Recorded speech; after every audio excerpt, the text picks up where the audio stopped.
اور میں اس کو بھی کہنا چاہتا ہوں وہ جو جاہل قاسمی بڈھا ہے، آئے روز وہ اہل بیت کی توہین کرتا ہے، آئے روز اس کی زبان سے جب بھی کوئی بات نکلتی ہے وہ خاندان رسول کے خلاف ہی نکلتی ہے۔ اگر آپ ایسی توہین اہل بیت کے بارے میں باز نہ آئے تو میں آپ کو عدالتوں میں گھسیٹوں گا، آپ پر توہین اہل بیت کا مقدمہ درج کرواؤں گا۔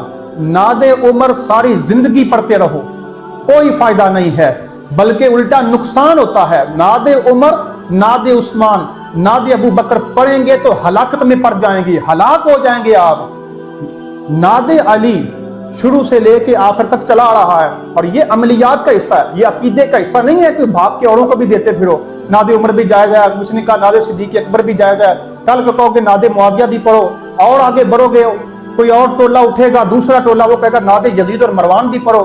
لوگوں کی حرام کی کمائیوں پر جو صدقات زکوٰۃ نکالتے ہیں لوگ حرام کی کمائیوں سے، اس پر وہ صبح و شام پلتے ہیں، اور انہی کے خیرات پر، انہی کے ٹکڑوں پر اور ایسی آلائشی چیزوں پر پل پڑھ کر وہ 4 کتابیں پڑھتے ہیں، جوان ہوتے ہیں، اور پھر پاکوں کے بارے میں شروع ہو جاتے ہیں۔ یہ حال ہے ان کا۔ عملیات کے میدان میں قصیدہ غوثیہ کو چھوڑ کر آپ جیسا کوئی ناسبی اٹھ کے کہے نہیں جی میں تو آج کے بعد جو ہے وہ عقیدہ مجددیہ پڑھوں گا، دلیل کیا ہے؟ وہ کون سا اللہ رسول نے منع کیا ہے؟ اگر قصیدہ غوثیہ جائز ہے تو قصیدہ مجددیہ بھی جائز ہے۔ کل کو اٹھے گا وہ کہے میں تو قصیدہ عطاریہ پڑھوں گا۔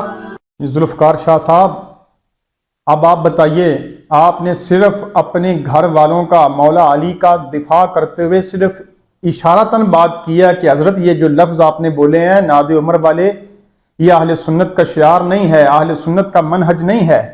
آپ اپنا حال دیکھ رہے ہیں، لوگ آپ کے بارے میں نہ جانے کیا کیا کچھ کہہ رہے ہیں۔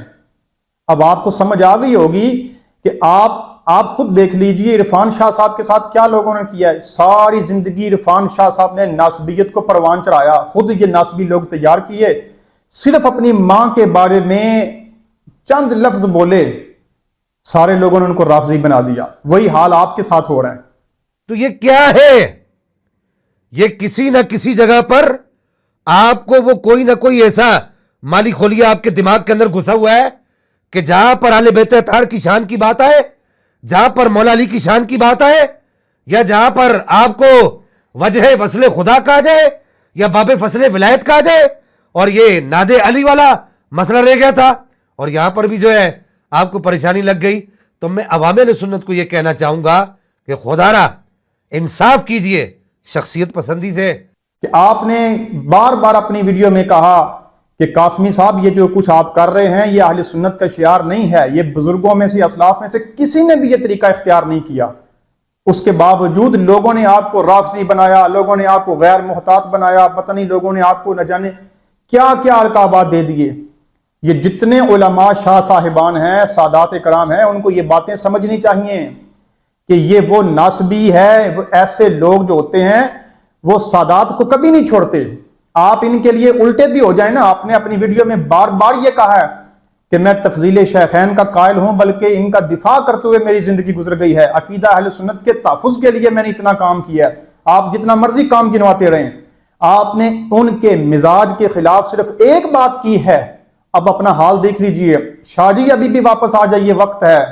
آپ جب تک 50 سال تک بھی ان کے دامن میں بیٹھے رہیں گے جا کر، اور 50 سال تک بھی آپ ان کی بولی بولتے رہیں گے، کبھی بھی یہ آپ کو وہ پروٹوکول نہیں دیں گے جو یہ باقیوں کو دیتے ہیں، اس لیے کہ ان کے اندر ایک خاص قسم کا بغض پایا جاتا ہے، بالخصوص سادات کرام کے بارے میں۔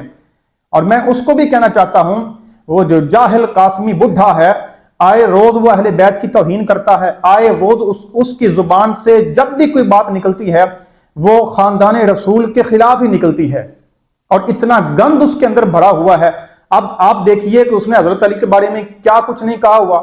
جو حضرت علی کو افضل مانتا ہے اس کے بارے میں، حضرت زید کے بارے میں اس کی بات آپ نے دیکھی ہے، اور حتیٰ کہ ہم نے تو عجیب قسم کا یہ بندہ ہے، حضرت فاطمہ الزہرا کے بارے میں اس نے کیا کچھ کہا ہے، حضرت علی کے نبی علیہ السلام کے بھائی ہونے کے بارے میں، یعنی خصائص علی ہوں یا خصائص حسنین کریمین ہوں، اس کو کبھی ہضم نہیں ہوتے۔ یہ بالکل جاہل آدمی ہے، علم کے ساتھ اس کا کوئی دور دور تک تعلق نہیں ہے۔ میں اس کو چیلنج کرتا ہوں کہ اگر تیرے اندر تیرا پتا پہاڑ چک دے تو 10 منٹ میرے سامنے بیٹھ، دودھ کا دودھ پانی کا پانی ہو جائے گا، آتی جاتی شے کوئی نہیں۔ ہمیں پتہ ہے کہ آپ نے جو آپ بڑے بنے پھرتے ہیں نا کہ میرے پاس بڑا علم ہے، دنیا کا بھی ہے دین کا بھی ہے، آپ نے جو وہ F S C B S C کی فزکس کے 4 چیپٹر پڑھ لیے ہیں، وہ لوگوں کو گنوا گنوا کر لوگوں پر دھاک بٹھاتے ہو کہ میں سائنس کو بھی بڑا جانتا ہوں، تو میں فلانی چیز کو بھی بڑا جانتا ہوں، میں فزکس کو بھی جانتا ہوں، میں اسٹرونومی کو جانتا ہوں، میں زوالوجی کو جانتا ہوں۔ خاک پڑے ہوئے ہیں آپ نے دیکھے زہرا پاک کے بارے میں انہوں نے کیا کہا؟ اس کی آپ نے کبھی لب و لہجہ دیکھا ہے؟ انہاں تے سوال کرنے سکھو۔ میں ایک تو سوال سے دساں انہاں کو پوچھیا ہے، مٹی نہ ہو گئے تے تاں آکھے آئے، وہ اے آتے نے سیدھا زہرا پاک اپنا حق منگن گئیاں، انہیں پوچھو حضرت علی المرتضیٰ کو پوچھ کے گئیاں یا ہنجیں گئیاں؟ خدا دی قسم قیامت تک جواب نہیں آ سکتا، پھسے پھسائے نے اپنا دماغ استعمال کری، میں کتھوں پہ بول دا۔ یہ دیکھیں آپ یہ کیا کہہ رہے ہیں، زہرا پاک کے بارے میں یہ لفظ کہنے کہ 10 انجے گئیاں سن یا علی المرتضیٰ کو پوچھ کے گئیاں سن، فدق مانگنے انجے گئے، تو انہوں پتہ ہی نہیں میں کتھوں پہ بولنا، میں گل کتھوں پہ کرنا، ہمیں آپ کے سارے گند کا پتہ ہے، یہ جو آپ بکواس جھاڑ رہے ہیں ہمیں پتہ ہے یہ آپ کیا کہہ رہے ہیں، آپ کو ذرا شرم نہیں آئی؟ آپ میں اور شیعانوں میں رافضیوں میں کیا فرق ہے؟ شیعان رافضی بھی حضرت عائشہ کے بارے میں یہی لب و لہجہ استعمال کرتے ہیں کہ حضرت عائشہ صدیقہ عتیقہ عفیفہ رضی اللہ تعالیٰ عنہ جب نکلی گھر سے، ان کے لیے تو وَقَرْنَ فِي بُيُوتِكُنَّ کے الفاظ موجود ہیں، ان کو تو گھر رہنا چاہیے تھا، تو وہ کس سے پوچھ کر وہ جنگ جمل کے لیے گئی تھیں، اور اس طرح کی واہیات لینگویج اور اشارتاً کنایتاً ایسے وہ گند اور پھکر بازیاں بکتے ہیں جس طرح آپ بک رہے ہیں۔ یہ طریقہ آپ میں اور ان میں رافضیوں میں اور آپ میں کیا فرق ہے؟ وہ حضرت عائشہ کے بارے میں یہی زبان استعمال کرتے ہیں، آپ حضرت فاطمہ کے بارے میں یہی زبان استعمال کرتے ہیں۔ یہ آپ کی چٹی داڑھی ہو گئی، آپ کو ابھی تک یہ نہیں پتا کہ پاکوں کے بارے میں کیسے لب و لہجہ اختیار کرنا چاہیے۔ یہ آپ فدق کا دفاع کر رہے تھے، فدق کا دفاع ایسے ہوتا ہے؟ ہم تو حیران ہیں، بلکہ میں آپ کو یہ باور کروانا چاہتا ہوں کہ اگر آپ ایسی توہین اہل بیت کے بارے میں باز نہ آئے تو میں آپ کو عدالتوں میں گھسیٹوں گا، آپ پر توہین اہل بیت کا مقدمہ درج کرواؤں گا۔ یہ آپ نے کس طرح کے، پھر آپ نے کہا جی آپ کے جو چمچے لوگ ہیں وہ عجیب قسم کی منطق جھاڑ رہے ہیں، جی ناد علی جو ہے وہ اگر ہم پڑھتے ہیں تو ناد عمر جو ہے وہ بھی تو پڑھا جانا چاہیے نا، اس میں پڑھنے میں کیا حرج ہے؟ آپ کو پتہ نہیں پیر کس نے بنا دیا ہے، اللہ جانے آپ کا کیا مزاج ہے، آپ کس طرح کی پیری فکیری کرتے ہیں، آپ کو خلافت کس نے دے دی ہے، اس کو اتنا بھی نہیں پتا کہ عملیات کے میدان میں کیا شرائط و ضوابط ہوتی ہیں، آپ کو تو یہ بھی نہیں پتا۔ ناد علی شروع سے لے کے آخر تک چلا آ رہا ہے، اور یہ عملیات کا حصہ ہے، یہ عقیدے کا حصہ نہیں ہے کہ بھاگ کے اوروں کو بھی دیتے پھرو۔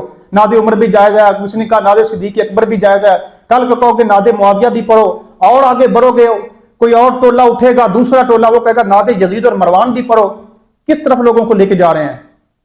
ناد علی عملیات کا حصہ ہے، اور عملیات کے لیے باقاعدہ سلسلہ در سلسلہ اجازت ہوتی ہے، بغیر اجازت کے ایسے خطرناک عملیات میں آنا ہی نہیں چاہیے، یہ خطرناک عمل ہے، اس کا الٹ اثر پڑ سکتا ہے، اس لیے یہ اجازت لے کر پڑھنا چاہیے۔ پھر آپ کو یہ بھی اصولوں کا نہیں پتا، اب بتائیے جب حضرت عمر کے بارے میں آپ یہ کہہ رہے ہیں کہ ناد عمر پڑھے تو کس سے اجازت لیں گے؟ کون پیر ہے جو اس کی اجازت دے گا آپ کو، اور کس سلسلے میں یہ آپ پڑھ رہے ہیں؟ دوسری مجھے یہ بتائیے جو قصیدہ غوثیہ پڑھتے ہیں، یہ عقیدے کا حصہ ہے یا عمل کا حصہ ہے؟ بتائیں آپ، یہ عملیات کا حصہ ہے، عقیدے کا حصہ نہیں ہے۔ یہ تو عملیات کے میدان میں قصیدہ غوثیہ کو چھوڑ کر آپ جیسا کوئی ناسبی اٹھ کے کہے نہیں جی میں تو آج کے بعد جو ہے وہ عقیدہ مجددیہ پڑھوں گا، دلیل کیا ہے؟ وہ کون سا اللہ رسول نے منع کیا ہے؟ اگر قصیدہ غوثیہ جائز ہے تو قصیدہ مجددیہ بھی جائز ہے۔ کل کو اٹھے گا وہ کہے میں تو قصیدہ عطاریہ پڑھوں گا، اگر قصیدہ فلانا جائز ہے تو قصیدہ عطاریہ بھی پڑھوں گا۔ اور بھائی جتنا مرضی پڑھتے رہو، ناد عمر پڑھو، ناد عثمان پڑھو، ناد حسن پڑھو، ناد حسین پڑھو، جو مرضی پڑھتے رہو، اہل بیت کے ناموں پر پڑھتے رہو یا صحابہ کے ناموں پر پڑھتے رہو، کوئی اثر نہیں ہونے والا۔ عملیات کا ان چیزوں سے تعلق ہی نہیں ہوتا۔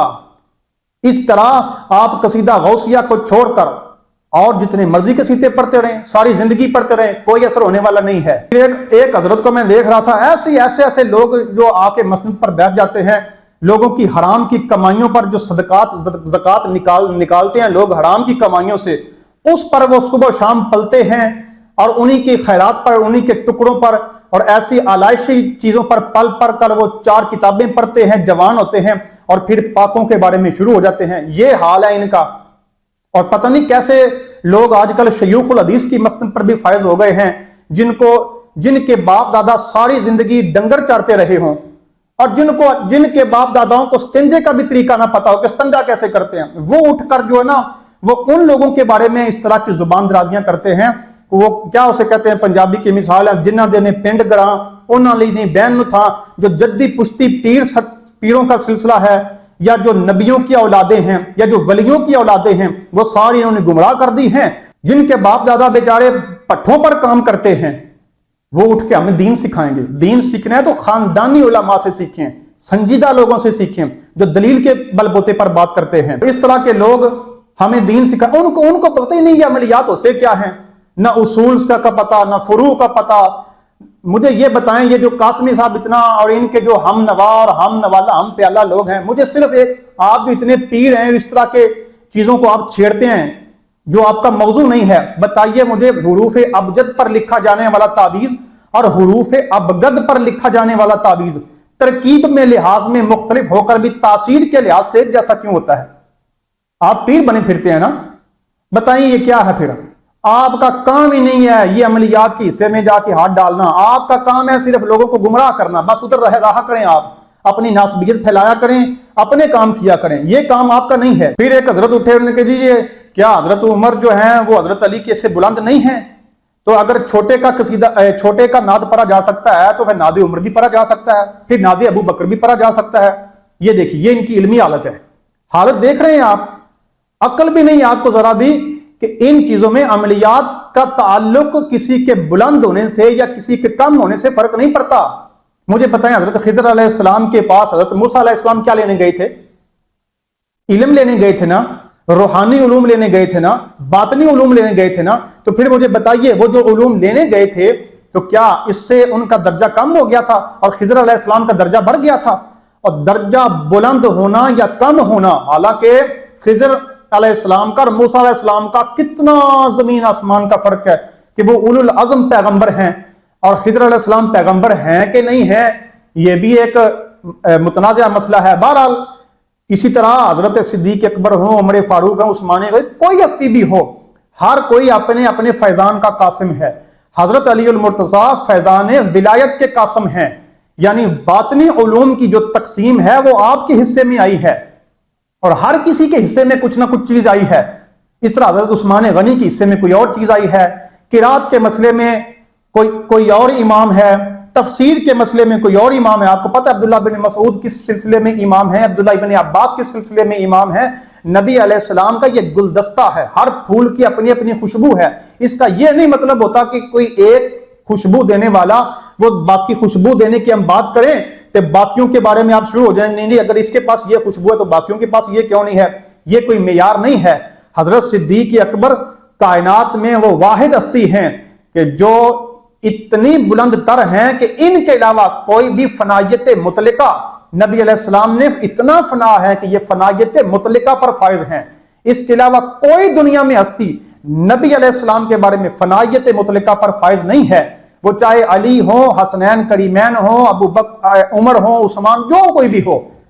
حضرت صاحب اس کے باوجود بھی حضرت ابو بکر صدیق فیضان باطنی ولایت کے قاسم نہیں ہیں. قاسم ہونا اور ہے اور ولایت میں بڑا ہونا اور ہے. پتہ نہیں آپ نے یہ کہاں سے چیزیں سیکھ لی ہیں. اور دین کے نظام کو قائم کرنا یہ صرف ابو بکر اور عمر کے حصے میں آیا، یہ صدیق اکبر رضی اللہ تعالیٰ عنہ کے حصے میں آیا ہے کہ وہ اس زمین پر اللہ کے نظام کو قائم کریں، اور انہوں نے کیا. اللہ کی کتاب کی امپلیمنٹیشن جتنی صدیق اکبر نے کی ہے وہ کسی کے حصے میں نہیں آئی. تو کیا باقیوں کی توہین ہو گئی ہے اس میں کہ باقیوں کو بھی اٹھا کر لائیں؟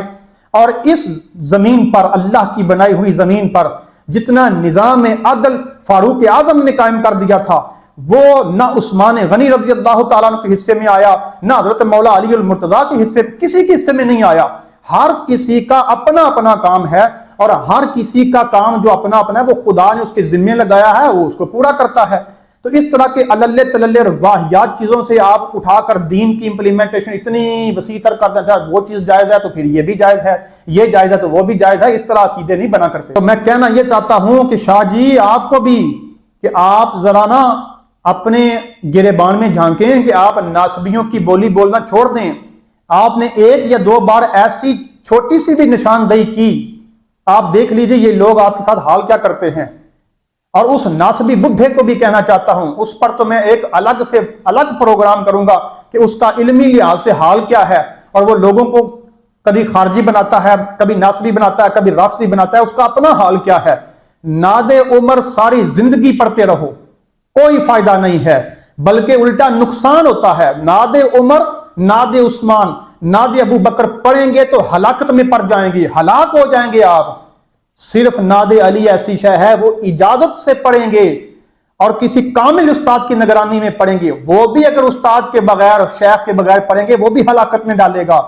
یہ خطرناک عملیات ہیں, یہ کوئی خالہ جی کا ویرا نہیں ہے. اس لیے آپ ان چیزوں سے باز آئیں. جو چیزیں آپ کا موضوع نہیں ہیں ان کو موضوع عنوان نہ بنائیں.